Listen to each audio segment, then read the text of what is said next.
शरद पवारांनी आरोप केलेला आहे की तामिळनाडूमध्ये 40 जागा असताना एका टप्प्यात निवडणुका, मात्र महाराष्ट्रात मात्र 5 टप्प्यामध्ये निवडणुका होत आहेत. निवडणूक आयोगाला हाताशी धरून मोदींनी जास्तीत जास्त प्रचारासाठी वेळ मिळावा यासाठी हे सर्व केलेलं आहे असा आरोप केला आहे. महाराष्ट्रात ह्यापूर्वी कधीच 5 टप्प्यात निवडणुका झाल्या नव्हत्या.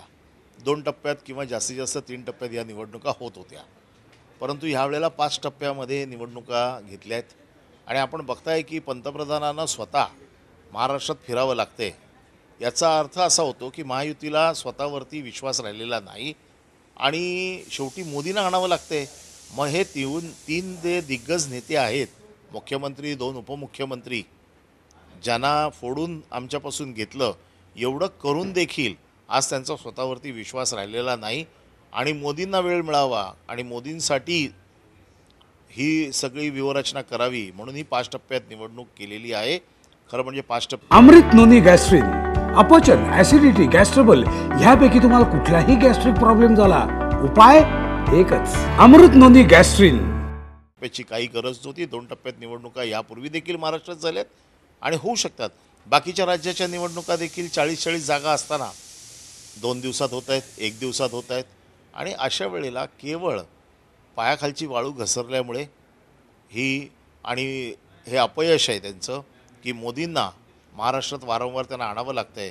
मग हे एवढे सगळे प्रयोग करून देखील यांना स्वतःवरती विश्वास नाही आहे किंवा मोदींना आता ह्यांच्यावरती विश्वास राहिलेला नसेल आणि म्हणून मोदी स्वतः रोड शो करायला येत आहेत.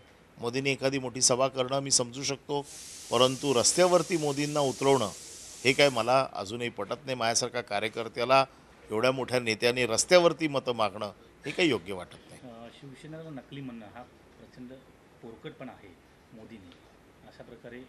याच्या बाबतीमध्ये उद्धव साहेबांनी जी काय सांगायचं ते सांगितलं आहे, पण नकली कोण असली कोण ह्याचा तर निकाल आता निवडणुकांनंतर लागेलच. आणि मग जर उद्धवसाहेब नकली होते, मग 2014ला 2019ला युती करण्यासाठी उद्धवसाहेबांकडे का आले होते? जर ते नकली असतील तर मग इतके वर्ष त्यांच्याशीच तुमचे बाळासाहेब गेल्यानंतर 2012पासून ते 2019पर्यंत ज्या काही घटना घडल्या शिवसेनेच्या बाबतीत त्याचे सगळे निर्णय हे उद्धव ठाकरेंनीच घेतलेले आहेत.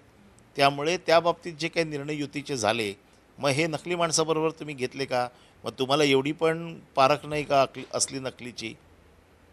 आत्ता तुम्हाला असं वाटतं की नकली झाले आहेत, आता असली कोण आणि नकली कोण हे या निवडणुकीत कळेल.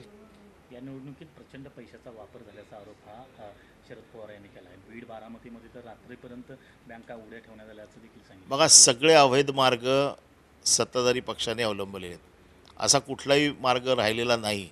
एवढं करून देखील त्यांना जिंकण्याची खात्री नाही आहे आणि म्हणून मोदी साहेबांसारख्या एका मोठ्या माणसाला त्यांना रस्त्यावरती उतरवावं लागतं आहे.